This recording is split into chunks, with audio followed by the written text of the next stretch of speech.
الحمد لله كفى وسلام على عباده الذين اصطفى أما بعد فأعوذ بالله من الشيطان الرجيم بسم الله الرحمن الرحيم إنا عرضنا الأمانة على السماوات والأرض والجبال فأبين أن يحملنها وأشفقن منها وحملها الإنسان إنه كان ظلوما جهولا صدق اللہ العظیم۔ بزرگوں، اللہ تعالیٰ نے انسان کو جب دنیا میں بھیجا تو ساتھ ہی ساتھ ان کی رہبری کے لیے، ان کی تربیت کے لیے اللہ تعالیٰ نے انبیاء علیہ الصلاۃ کا سلسلہ شروع فرمایا۔ یعنی ایک طرف اللہ تعالیٰ نے انسان کو پیدا کرنے کے بعد کتاب دی، تو دوسری طرف اس کتاب کو سمجھانے والے معلم اللہ تعالیٰ نے انبیاء علیہ الصلاۃ کے شکل میں عطا فرمایا۔ اس لیے کہ صرف کتاب سے کام نہیں چلتا ہے۔ اگر صرف کتاب سے کام چل جاتا تو آج ڈاکٹری کی تمام کتابیں دکانوں میں موجود ہیں۔ انسان اگر چاہتا تو کتاب پڑھ کر کے MBBS MD جو بھی ڈگریاں ہیں وہ حاصل کر سکتا تھا۔ اگر کتاب پڑھ کر کے انسان دین کی تمام باتیں سمجھ سکتا ہے تو اللہ تعالیٰ انبیاء علیہ السلام کو نہیں بھیجتے۔ انبیاء علیہ السلام کے آنے کا جو غرض اور ان کے آنے کا جو مقصد ہے وہ یہی ہے کہ وہ اس کتاب کو سمجھائے، اس کتاب پر عمل کرنے کا طریقہ بتائے۔ اور چونکہ اب اللہ کے نبی صلی اللہ علیہ وسلم کے بعد نبوت کا سلسلہ ختم ہو چکا ہے، آپ نبی آخر الزماں ہیں، آپ کے بعد کوئی نبی نہیں آئے گا، لہٰذا اس نبوت کی ذمہ داری کو اللہ تعالیٰ نے اللہ کے نبی کے بعد علماء کے کندھوں پر رکھا ہے کہ علماء کرام نبی پاک صلی اللہ علیہ وسلم کے تعلیمات کی روشنی میں آنے والی امت کو مسائل سے آگاہ کرتے رہے۔ یہ ذمہ داری علماء کی ہے، عام آدمی نہیں کر سکتا اس کام کو۔ لیکن ہمارا مزاج ایسا ہو گیا ہے کہ دنیاوی کاموں میں، دنیاوی جو ہے کہ بازار میں تو ہمیں ڈگریاں چاہیے، بغیر ڈگری کے ہم ان کو نوکری نہیں دے سکتے ہیں۔ لیکن اللہ کا گھر اتنا یتیم ہو گیا کہ یہاں کوئی بھی انسان کرسی پر بیٹھ کر مسئلے بتانا شروع کر دیتا ہے، کوئی بھی آدمی مصلی پر کھڑے ہو کر کے نماز پڑھانا شروع کر دیتا ہے۔ جس طریقے سے بغیر ڈگری کے نوکری دے دینا، بغیر لائسنس کے گاڑی اس کے ہاتھ میں دے دینا ایک جرم عظیم ہے۔ اگر پولیس والا پکڑ لے تو ڈنڈ مارے گا، اگر نوکری پر ڈگری فرضی ہو تو آپ کو جیل ہو سکتی ہے، بغیر ڈگری کے آپ نے کسی کو دوائی دے دی آپ کو جیل ہو سکتا ہے۔ اسی طریقے سے اگر آپ کو مسئلہ معلوم نہیں ہے، آپ نے دین کی کوئی کتاب کسی عالم کے سامنے بیٹھ کے پڑھی نہیں، آپ نے قرآن کی تفسیر کسی عالم سے پڑھی نہیں، آپ صرف چند کتابیں خود ساختہ طور پر پڑھ کر کے آپ اگر مسئلے اور مسائل بتائیں گے تو یقیناً آپ سے غلطی ہوگی، اور جب آپ سے غلطی ہوگی تو عند اللہ آپ ماخوذ ہوں گے، اللہ کے پاس آپ کو اس کا جواب دینا پڑے گا۔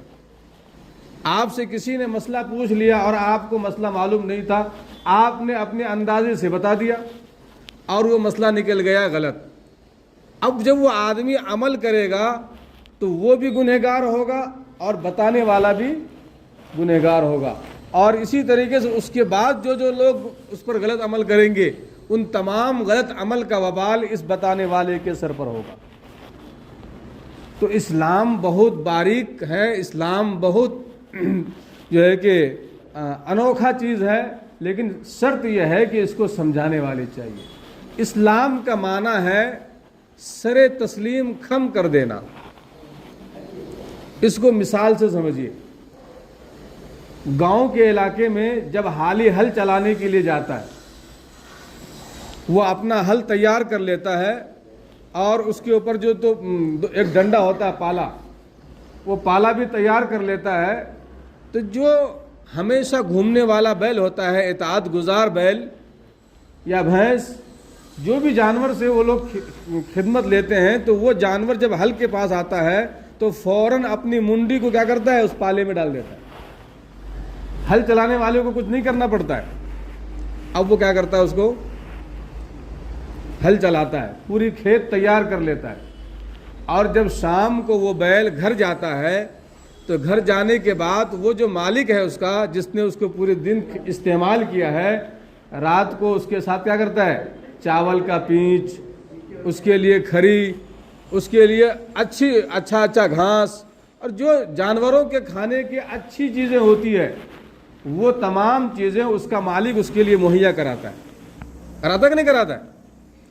اسی طریقے سے وہ بیل جب اس کا حالی جب پورا ہل تیار کر دے اور اس کو منڈی ڈالنے کے لیے کہے, اور وہ بیل وہاں سے بھاگ جائے, 1 بار 2 بار 4 بار 10 بار سمجھاتا ہے اور اس کو استعمال کرنے کی کوشش کرتا ہے, اگر وہ بیل نہیں مانتا ہے تو مالک کیا کرتا ہے, اس کو پھر مذبح خانے بھیج دیتا ہے, جاؤ تم کسائی کے لائق ہو. اس کو کاٹ دیا جاتا ہے, کہانی ختم کر دی جاتی ہے. اسی طریقے سے اسلام ہے, جس نے اپنے سر کو اسلام کے اکھلی میں ڈال دیا, جس انسان نے اپنے سر کو اسلام کے تابع کر دیا اپنی زندگی کو, تو اللہ تعالی مرنے کے بعد اس کے لیے اچھی غذاؤں کا استعمال کریں گے, جس کو جنت کہتے ہیں. حوروں کا انتظام, کھانے پینے کا انتظام, منمانی زندگی کا انتظام اللہ تعالی مرنے کے بعد اس کے لیے کریں گے. اور جو انسان سرکشی کرے گا, اسلام سے منہ موڑ دے گا, اسلام کی نافرمانی کرے گا, ان کی مثال اس نافرمان جانور کے جیسے ہے جس نے اپنی گردن اسلام کے آگے جھکائی نہیں, اسلام کو مانا نہیں. اس کے لیے جہنم ہے. اللہ تعالیٰ اس کو جہنم میں ڈال دیں گے, جیسے انسان جانور کو کسائی کے حوالے کر دیتا ہے. تو اسلام دراصل نام ہے اپنے آپ کو اسلام کے تابع کر دینے کا, اسلام کے سامنے پیش کر دینے کا نام اسلام ہے. تو دیکھیے, اسلام ماننے کا نام ہے, اطاعت کرنے کا نام اسلام ہے, اور اس کا جو اپوزٹ ہے, اس کی جو ضد ہے, وہ ہے کفر, سرکشی, نہیں ماننے کا نام. تو دراصل جب انسان اللہ کو مانتا ہے تو اللہ نعمتیں دیتے ہیں, اور جب انسان سرکشی کرتا ہے تو اللہ اس کے لیے عاقبت میں انتظام کر رکھا ہے. لیکن بظاہر دیکھنے میں ایسا آتا ہے کہ جو انسان اللہ کی اطاعت کر رہا ہے وہ پریشانی میں مبتلا ہے, اور جو انسان اللہ کا نافرمان ہے اسے اللہ تعالیٰ جو ہے خوش و خرم رکھا ہوا ہے. جو اللہ کا فرما بردار ہے, اللہ تعالیٰ نے اسے خس و خاشاک اور سوکھی روٹی پر گزارا کرنے پر مجبور کیا ہوا ہے, اور جو اس کا نافرمان بندہ ہے اس کو مرغن غذائیں اللہ تعالیٰ عطا فرما رہا ہے. تو میرے دوستو, یہ دنیا جو ہے دراصل امتحان کی جگہ ہے. یہ دنیا مومن کے لیے قید خانہ ہے, اور کافر و مشرک کے لیے جنت ہے. یہ زندگی, ان کے یہاں عقیدہ ہے کہ انسان 7 بار پیدا ہوگا, 7 بار مرے گا, اور ہمارے یہاں عقیدہ ہے کہ انسان کو اللہ نے ایک ہی موقع دیا ہے, ایک ہی چانس دیا ہے امتحان دینے کا. جو یہاں پاس ہوا وہ پاس ہوا, جو فیل ہوا وہ فیل ہوا. آج ہم اغیار کی صحبت میں رہتے رہتے, غیروں کے ماحول میں رہتے رہتے, ہمارا ذہن بھی اس کے جیسا ہو گیا ہے. میں بعض مسلمانوں سے ملتا ہوں, دیکھتا ہوں کہ وہ اپنے گفتگو میں مثال بھی جو ہے اغیار کے مذہب کا دیتے ہیں. بڑی عجیب بات ہے. کوئی رامائن کا حوالے سے بات کرتا ہے, کوئی ان کے کہاوتوں کے حوالے سے بات کرتا ہے, لیکن اسلام کے حوالے سے بات کرنے کی توفیق ہمارے مسلمانوں سے لگتا ہے چھینتی جا رہی. ایک کتاب ہے رسائل و مسائل, اردو زبان میں, اس میں ایک واقعہ لکھا ہے کہ امریکہ کے علاقے میں چند بچے مسلمانوں کے وہاں پڑھتے تھے یونیورسٹی کے اندر. تو مسلمانوں کے بچوں کے ساتھ میں ایک بچہ یہودی کا یا عیسائی کا آ گیا. وہ مسلمانوں کے بچوں کے ساتھ رہتے چند دنوں میں مسلمانوں کے طور طریقے، مسلمانوں کے جو تعلیمات ہیں اس سے مرغوب ہو گیا. اس کو بہت اچھا لگنے لگا. اللہ نے اس کا سینہ کھولا، وہ بچہ جو ہے اسلام میں داخل ہو گیا. جب وہ بچہ اسلام میں داخل ہوا، چونکہ پڑھتا تھا، یونیورسٹی کا طالب علم تھا، اس نے داڑھی رکھ لی. جب اس نے داڑھی رکھ لی تو مسلمان بچے جو تھے، جس کو دیکھ کر وہ مسلمان ہوا تھا، وہ بچے کہنے لگے کہ تم نے داڑھی رکھ لی اور یورپ کے ملک میں اور یونیورسٹی میں، یہ ممکن ہے کیا؟ ارے بھائی، مسلمان بغیر داڑھی کا بھی ہو سکتا ہے، داڑھی رکھنا ضروری نہیں ہے. تو اس نوجوان نے جو جواب دیا ہے، اس نوجوان نے جو بات کہی ہے، وہ بہت سوچنے والی بات ہے. اس نے کہا ہے کہ جب ایک فوجی کمانڈر اپنے فوج کو حکم دیتا ہے کہ یہ کام کرو، تو عام فوجی کو اس بات کا حق نہیں ہے کہ وہ فوجیوں کے درمیان کیٹیگری بنائے، یہ کرنا ہے یہ نہیں کرنا ہے، یہ اونچے درجے کی فوجی ہے، یہ نیچے درجے کی. جب بڑے اوپر سے کمانڈر کا حکم آ گیا تو نیچے والے کو حق نہیں ہے تقسیم کرنے کا. تو جب انسان اسلام پر محنت کرتا ہے تو اللہ تعالیٰ اس کے عقیدے میں پختگی لاتا ہے. دیکھیے، اسلام میں دو سبیل ہے، دو راستے ہیں. پہلا فرض، دوسرا واجب، تیسرا سنت موقدہ، اس کے بعد سنت غیر موقدہ، اس کے بعد نفل، اس کے بعد مستحب، اس کے بعد ندب، اس کے بعد مباح. کتنے ہو گئے؟ 8 ہو گئے. اسی طریقے سے یہ کام کرنے کے ہیں. اسی طریقے سے نہیں کرنے والے کام، حرام کام جس سے بچنا ہے ہم کو. اس کے بعد مکروہ تحریمی جس سے بچنا ہے. اس کے بعد مکروہ تنزیہی جس سے بچنا ہے. اس کے بعد مکروہ تنزیہی کے بعد کیا آئے گا؟ یہ مباح آئے گا. یہ جو جائز والا راستہ ہے، یہ بھی جا کر کے مباح پہ رکتا ہے، اور یہ نہیں کرنے والے جو راستے ہیں یہ بھی جا کر کے مباح پہ رکتا ہے. دو راستے ہیں، لیکن آخری میں جا کر ملتا ہے کی جگہ. فرض کسے کہتے ہیں؟ فرض اسے کہتے ہیں کہ جس کے کرنے پر آپ کو سب سے زیادہ ثواب ملے گا، اور جس کے نہیں کرنے پر آپ کو سب سے زیادہ عذاب ملے گا. جیسے فرض ظہر کی 4 رکعت نماز، جمعہ کی 2 رکعت نماز، سمجھے، عصر کی 4 رکعت نماز، مغرب کی 3 رکعت نماز، عشاء کی 4 رکعت نماز، فجر کی 2 رکعت نماز. یہ اس کو فرض کہا جاتا ہے. اگر کوئی آدمی اس فرض کا انکار کرے گا کہ یہ نماز ہے ہی نہیں، تو کتابوں میں لکھا وہ انسان کافر ہو جائے گا، اس نے فرض کا انکار کیا. اس کے نیچے آتا ہے واجب. جب آپ فرض نماز ادا کریں گے تو اس کا ثواب سب سے زیادہ ملے گا آپ کو. لیکن اس سے نیچے کا جو درجہ ہے وہ ہے واجب کا. واجب کسے کہتے ہیں؟ واجب کا جو اگر آپ پڑھیں گے، واجب نماز اگر آپ پڑھیں گے لیکن آپ کو ثواب دیا جائے گا فرض سے تھوڑا کم. لیکن اگر آپ چھوڑیں گے تو بھی آپ کو ثواب فرض کے اتنا چھوڑنے کا گناہ نہیں ملے گا، اس سے تھوڑا کم، اس سے تھوڑی اندر نیچے کی کیٹیگری آ گئی. اور اس سے نیچے آ جائیے سنت مؤکدہ.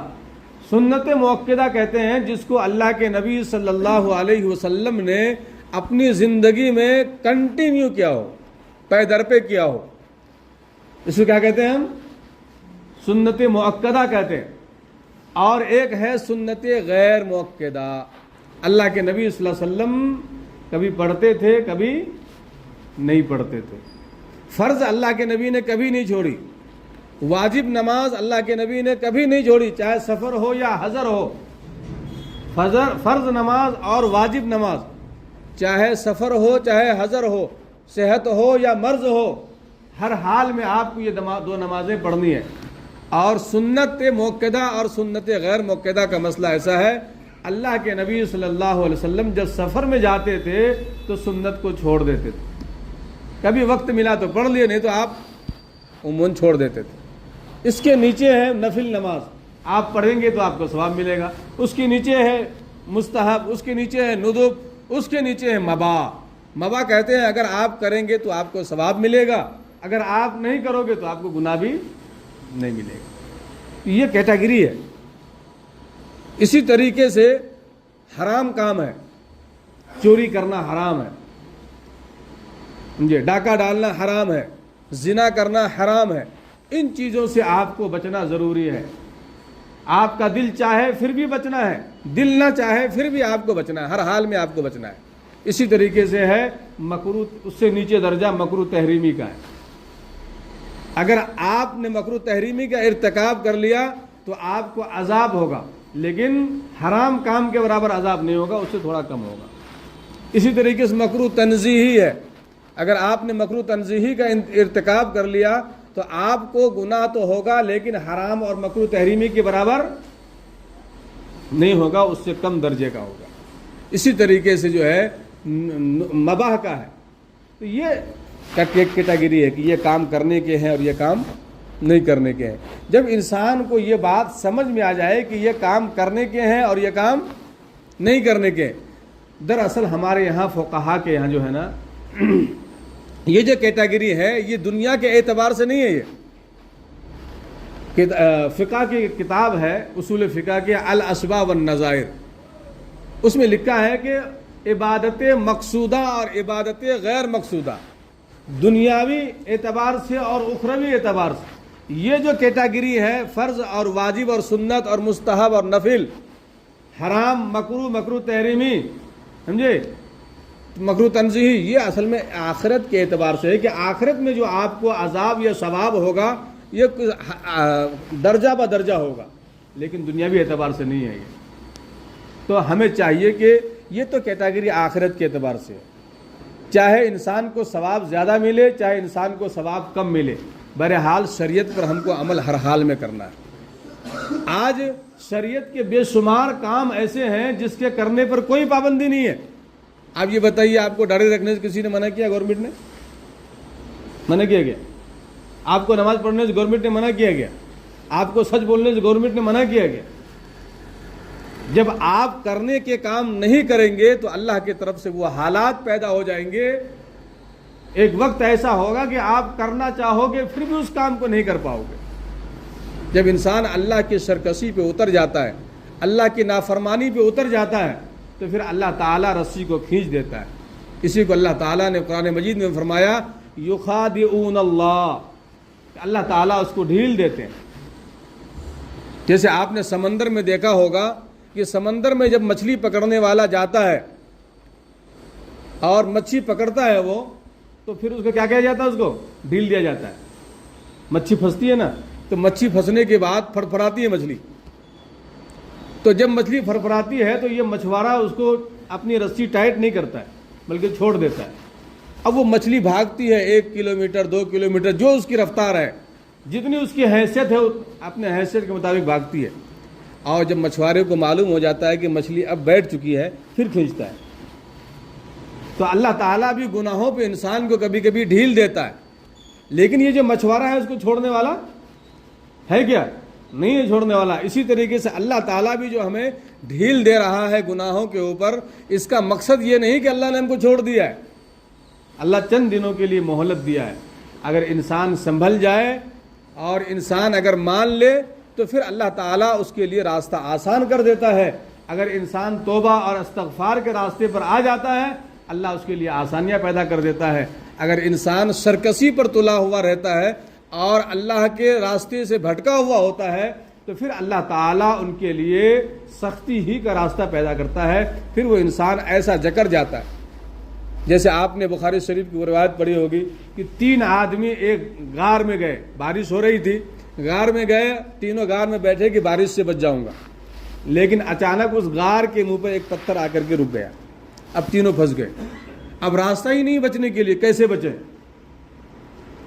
تو تینوں نے تین اپنے عمل پیدا کیے. جمعہ کا دن ہے، وقت کم ہے، میں ایک آخری جو آدمی تھا کہ جب پہلا آدمی نے توبہ کیا تو پہاڑ کا جو پہاڑ کے منہ پہ وہ کوہ پہ جو پتھر لگا تھا تھوڑا سا ہٹا، روشنی آئی. دوسرے آدمی نے توبہ کیا، پتھر تھوڑا سا ہٹا لیکن آدمی نکل نہیں سکتا ہے. تیسرے آدمی نے جو توبہ کی ہے اس کی بات میں تو اصل آپ کو بتانا چاہ رہا ہوں کہ اس کی ایک چچا زاد بہن تھی، بڑی خوبصورت تھی. اب اس کا چچا زاد بھائی اس کے اوپر فدا تھا. کہ اس کے ساتھ وہ بدفعلی کرے، زنا کرے، یہ اس کے اوپر ڈورے ڈالتا رہتا تھا. لیکن اس کی جو بہن تھی وہ بہت پاک دامن تھی، پاک باز تھی، وہ ان کے جھانسے میں آتی نہیں تھی. اس نے بہت لالچ دیا، وہ لالچ میں نہیں آئی. اللہ کا کرنا یہ ہوا کہ ایک وقت ایسا آیا کہ اس کے گھر میں فاقے شروع ہو گئے. ایک دن فاقہ ہوا، 2 دن فاقے ہوئے. یہ عورت پھر اپنے بھائی کے پاس جاتی ہے کہ میری کچھ مدد کر دے. اب یہ تو چونکہ پہلے سے انتظار میں تھا کہ کسی طریقے سے مجھے موقع ہاتھ آ جائے. اس نے پھر اپنا مطالبہ رکھا کہ تو مجھے اپنے ساتھ انتفاع کا، اپنے ساتھ استمتاع کا موقع دے تاکہ میں تجھے مدد دوں. وہ کہنے لگی اللہ سے ڈر، میں یہ کام نہیں کر سکتی. یہ واپس چلی گئی. پھر تیسرے دن، چوتھے دن کا جب فاقہ ہوا اور اب کہیں سے کوئی امید نہیں رہی، وہ عورت پھر اپنے بھائی کے پاس آتی ہے مدد مانگنے کے لیے. بھائی نے پھر وہی مطالبہ رکھا. اب یہ مجبور ہو کر کے تیار ہو گئی.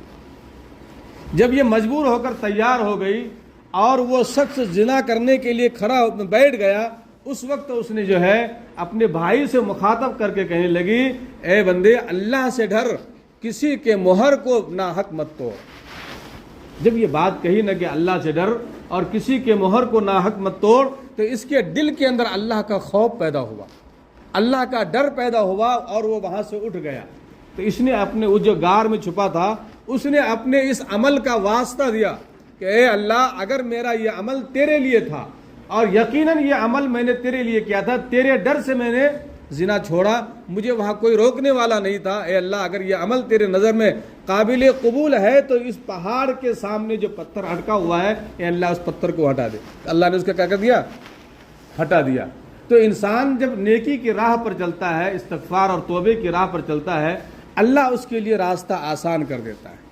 سمجھے؟ تو اسلام دراصل ماننے کا نام ہے. ہم نے بچپن میں یاد کیا ہوگا نا. اب تو زمانہ اتنا ترقی کا ہو گیا کہ لوگ اپنے بچے کو جو ہے نا MBBS، MPhil، MB کیا کہ MD کیا کراتے ہیں. لیکن اس MBBS اور MPhil والے سے پوچھو کہ ذرا ایمان مجمل اور ایمان مفصل سنا دے بابا، اس کو کچھ پتہ نہیں ہے.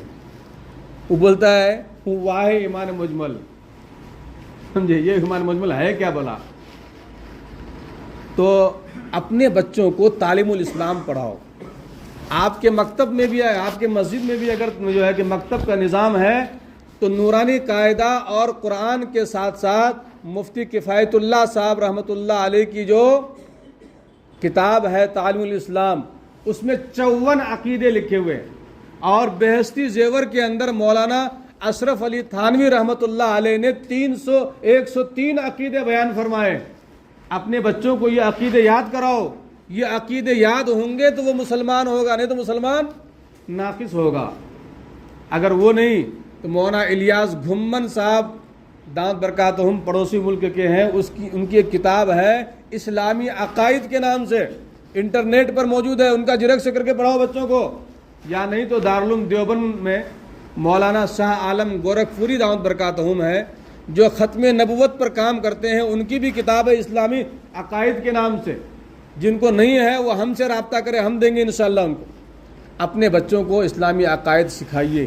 آمنت باللہ، میں اللہ پر ایمان لایا، وہ ملائکتہ ہی، اس کے فرشتوں پر ایمان لایا، وہ کتب ہی، ان کی کتابوں پر ایمان لایا. ارے پھر کیا اللہ پر ایمان لایا؟ کیسا ایمان لایا بابا؟ یہ سکھانے کی ضرورت ہے. رسول پر ایمان لایا، کیسا ایمان لایا؟ وہ سکھانے کی ضرورت ہے. ان کے ملائکہ پر، فرشتوں پر ایمان لایا، فرشتے کی کیفیت کیا ہے، ان کی صورتیں کیا ہے، یہ بتانے کی ضرورت ہے. کتب ہی و رسول ہی والیوم الآخر، آخرت کے دن پر ایمان لانا ہے. والیوم القدر خیر ہی و شر ہی من اللہ تعالی والبعث بعد الموت، اچھی تقدیر پر اور بری تقدیر پر، مرنے کے بعد اٹھائے جانے پر.